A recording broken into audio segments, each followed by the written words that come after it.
Well, in my house, if you have hiccups, we make you drink a lot of water. Well, sometimes the hiccup goes away. Other times, you can drink as much as water as you can, but it won't go away. But what happens when your newborn baby, who is less than 6 months, and the baby is not supposed to take water, not supposed to take any other thing apart from the breast milk, and your baby is having hiccups? What will you do as a breastfeeding mother? Will you give the baby water? Well, join me as we delve into this topic, look at the causes of hiccups, how to manage it, and what can we do as breastfeeding mothers.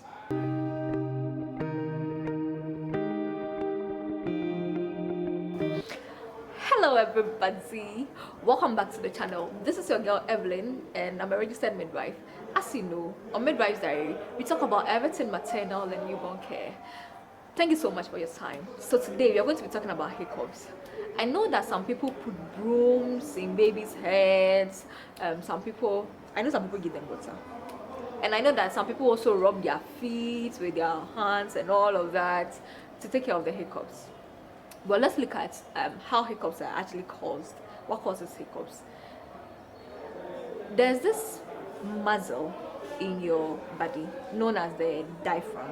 The diaphragm is a very large muscle which separates the respiratory system from the digestive system. So it's like it lies beneath the rib cage.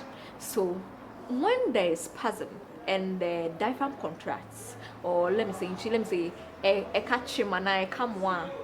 it contracts, it causes the vocal cords, which are it's over here.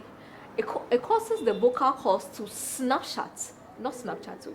It causes it to snap shut, producing the hiccup sound like I'm not doing this well. Okay, fine. It causes the vocal cords to snap shut, producing the hiccup sound. So what causes hiccup in newborn babies? What will actually cause the diaphragm to contract and then causing the vocal cords to snap shut and all of that? 1. When your baby overfeeds. 2. When your baby swallows a lot of air. And then 3. When your baby feeds too quickly.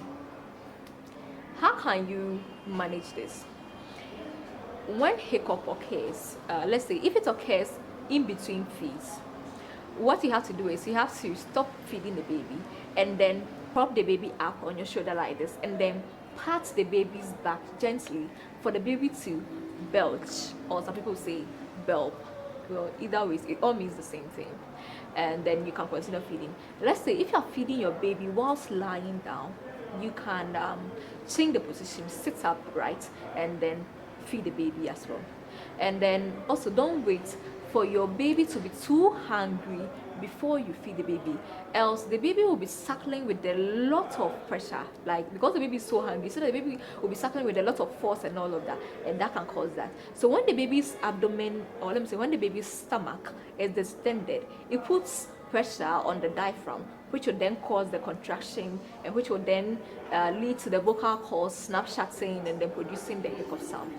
Before I continue, let me say this: hiccup is completely it's normal, and it will go away. It will last for a few seconds and definitely go away with time. Even if you don't do anything, it will go away by itself. And then also make sure that when you are breastfeeding your baby, it's not just the nipple that's in your baby's mouth. I explained it better in the video about the nipple soles. So the dark area around the nipple is known as the areola, and usually when the milk is produced, the duct that contains the milk, where the milk is usually stored, is beneath, or let me say it's around the area where the areola is, the dark area, that circular dark area. You know what I'm talking about, around the nipple.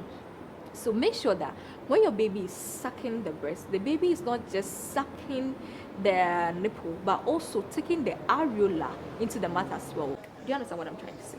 Okay, fine. So when should you bring your baby to the hospital if your baby is having hiccups?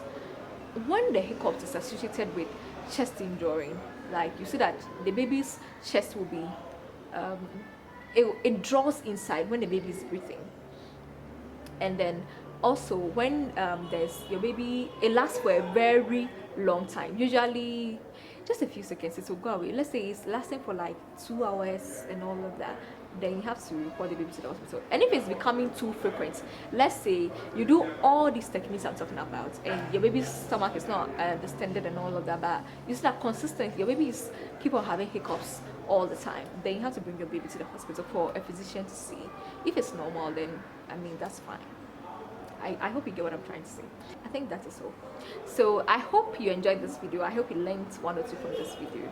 If you really learned something, then guys, please click on the subscribe button, subscribe to this channel, so like anytime I upload a new video concerning such educational stuff, you will be notified. And also click on this like button, like this video, and let me know in the comment section below, in your own culture, in your own locality, what are some of the things that newborn mothers do for their newborn babies who have hiccups. Please share this video with other people, and I'm going to see you in the next video. Midwife's Diary, walking the talk of motherhood. See you.